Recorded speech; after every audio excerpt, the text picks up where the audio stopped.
Hey everyone, good morning. Welcome back to Pardon the Curiosity. It's July 30th and there is a lot going on. We've got a full-blown meltdown around this Obama-Clinton scandal, and depending on who you ask, it's either a right-wing fever dream or it's the real story behind years of media smoke and mirrors. But no matter what the fallout, this should concern every citizen down to their core.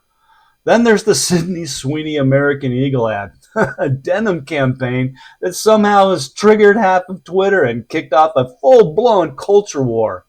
Imagine being so angry at blue jeans you scream fascism. We may have to revisit this one, but not today. Because today we're pivoting to something deeper. Today's not about scandal or symbolism, it's about power. And what happens when someone finally walks into the swamp with a sledgehammer. Today, we're talking about Kash Patel.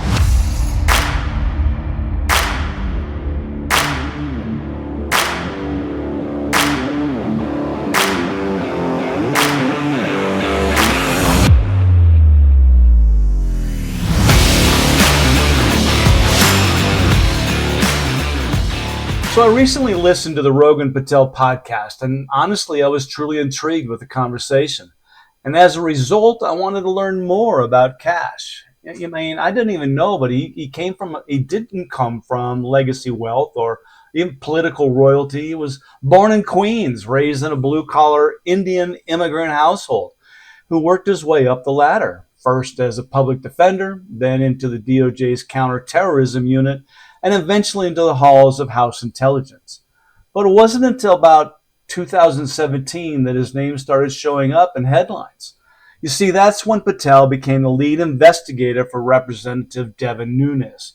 He was helping expose what they saw as weaponization of U.S. intelligence during the election of 2016. He was the architect of the now infamous Nunes memo, which alleged that the FBI misused FISA surveillance powers to spy on the Trump campaign, specifically Carter Page. Now, here's where it gets sticky. The memo triggered a media firestorm, and the FBI and the DOJ pushed back hard. But later, the Inspector General would confirm that, yes, the FBI made serious errors in how it obtained those warrants. Did it prove political targeting? Maybe not, maybe yes. But it did crack the facade of bureaucratic infallibility. But exposing flaw comes with a price. Not long after, Patel found himself under surveillance by the very agency he was investigating. His phone and email metadata scooped up with suspicion of leaks, and many saw this as retaliation, a message, don't poke the bear without consequences. After Russiagate cooled, Patel disappeared from the public view, sort of. Behind the scenes, he remained close to Trump, helping craft declassification strategies, and even wrote a book titled Government Gangsters, which, by the way, I just ordered, which lays out his theory that unelected bureaucrats are running the country and doing it badly. The book's central claim that the intelligence community, the DOJ, even the Pentagon has been politicized beyond repair, and that the only way forward is clean house. Sound extreme? Maybe. But Trump won again and gave him the broom. So when Kash Patel was confirmed as the FBI director back in February, nobody expected him to ease in the job, and he didn't. In his first 100 days, Patel came in like a wrecking ball, tearing down legacy systems, reshaping the Bureau's priorities, and making it clear this was not going to be business as usual. So let's break it down. First, his biggest headline grabber. Ordered 1,500 FBI staff and agents out of D.C. That's right, 1,500 people reassigned to field offices around the country. Why? Well, because according to Patel, crime isn't concentrated in D.C. Well, the agents are.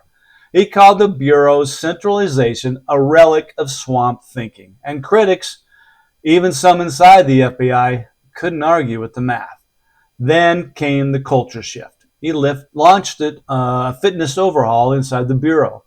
proposed a partnership with the UFC to toughen agents physically and mentally, and got rid of old school statute perks like automatic HQ placements. But this wasn't just about optics. Real operations followed, like Operation Grayskull recently, a dark web sting that resulted in the takedown of multiple child abuse networks. That one even has its critics applauding. Border and violent crime enforcement. Patel put the Bureau back in the trenches.